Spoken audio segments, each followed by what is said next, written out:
अस्सलाम वालेकुम वरहमतुल्लाहि वबरकातुहू। ये देखें जी, शहद के अंदर ये चूंटियाँ दाखिल हो गई हैं, यानी कि कीड़ियाँ जिन्हें बोलते हैं। तो मेरे भाइयों, अगर शहद के अंदर चींटियाँ दाखिल हो जाएँ तो इनका क्या करना है। पहले इनका साइड इफ़ेक्ट सुने। इसका नुकसान ये है कि ये चेहरे को ख़राब कर देती हैं, एलर्जी सोजिश पैदा कर देती हैं और चेहरा बाद दफ़ा लटक जाता है, क्योंकि कीड़ियों के अंदर एक जहर होता है। ये जहर बहुत तेज़ होता है, जिससे इंसान खाने से इंसान को बहुत सारी यानी कि एलर्जी का यानी सोजिश का सामना करना पड़ सकता है। तो इसलिए अगर ऐसी शहद हो तो इसको साफ़ करने के दो तरीके हैं। एक तो है कि इसको आप छाननी में डालकर फ़ौरन निकाल लें, और दूसरा तरीका, वो सबसे बेहतरीन तरीका ये है कि आप फिल-फोर जो है ना वो चमची लें। फिल-फोर आप चमची लेकर इसके अंदर से आप इस तरह निकाल लें। ये देखें, ये इस तरह ये इतनी इतनी निकालें, इस तरह इकट्ठे इनको लैदा करें, ये सारी एक जगह पर इकट्ठी कर लें और यहाँ से इसको उठाएं। ये देखें कीड़ियाँ इसको यहाँ से निकाल कर इसको ज़ाया कर दें। ठीक है, तो एक और चमची पकड़ें। लोहे की चमची इधर पड़ी थी। हाँ, ये देखें, ये जो ऊपर वाली शहद है ना, इसको निकाल लें। ये देखें, जैसे मैं आपको समझ निकाल रहा हूँ, ये ऊपर से चमचियाँ भर लें, इस तरह इनको निकालते जाएं। ये देखें, ये देखें, ये इतनी शहद आपने लाजमी ज़ाया करनी है। अगर आपने ये शहद ज़ाया ना की ना, तो मेरे भाइयों, जो इसका जो तेज़ाब है ना, शहद जो ये चींटियों का जो तेज़ाब है, इसके अंदर जो सोजिश पैदा करने वाले चीज़ें होती हैं, वो आपने अगर खा ली तो आपके चेहरे को बहुत सख्त नुकसान पहुँचेगा।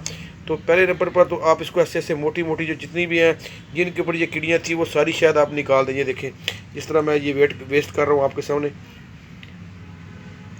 मेरे पास एक मरीज़ आया था, मैंने उसको देखा था कि उसका जो चेहरा था वो सारे का सारा लटक गया ना। तो इसलिए अब शहद को ज़ाया भी नहीं करना। इसके ऊपर से ये देखें, ऊपर से ये चीज़ें कीड़ियाँ मोटी मोटी सारी कीड़ियाँ उठा लें, जहाँ पर, क्योंकि शहद का ये कीड़ियों का असर नीचे नहीं जाएगा इंशाल्लाह, क्योंकि ये शहद के अंदर अल्लाह ताला ने कुदरत रखी है। इसके अंदर कुव्वत मुदाखलत होती है, इसके अंदर फौलाद होता है, कैल्शियम होता है, विटामिन ए, डी, आयरन, फौलाद सारा होता है। तो वो इनको असर को फ़ौरन नहीं नीचे जाने देता ना। लेकिन ऊपर वाली शहद ये देखें मैंने साफ़ कर लिया। अब इसको दूसरी तरह साफ़ करने का तरीका ये है कि ये मेरे पास जाली पड़ी हुई है। अब हम ये जाली लेंगे और इस तरह इस शहद को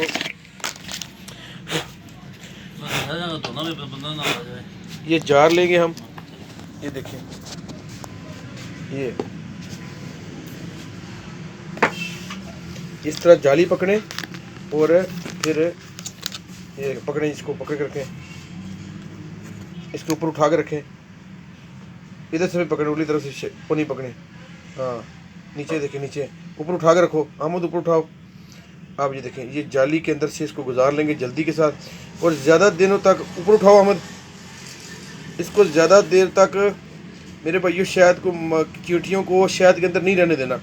अगर ये ज़्यादा देर रहेंगी तो ये जहर पैदा कर देंगी। मैं आपको बार बार समझा रहा हूँ, चींटियों को शहद के अंदर ज़्यादा देर नहीं रहने देना।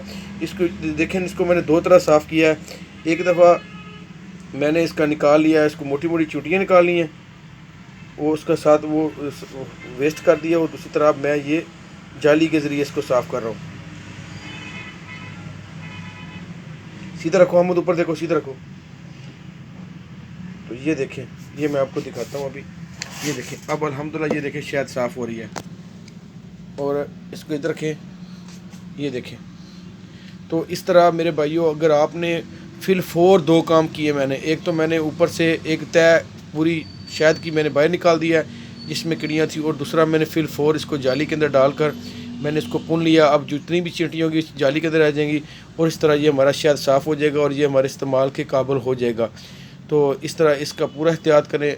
तो मेरे भाइयों, मेरे चैनल को सब्सक्राइब कर लें ताकि मेरी हर आने वाली वीडियो आपके पास पहुंच सके। आपका साथी मौलाना हकीम अब्दुल करीम अर्रहमान दुआहना, नादर हाफिज़, GT रोड, लाला मूसा, 0333 85 18 308। अस्सलाम वालेकुम वरहमतुल्लाहि वबरकातुहू।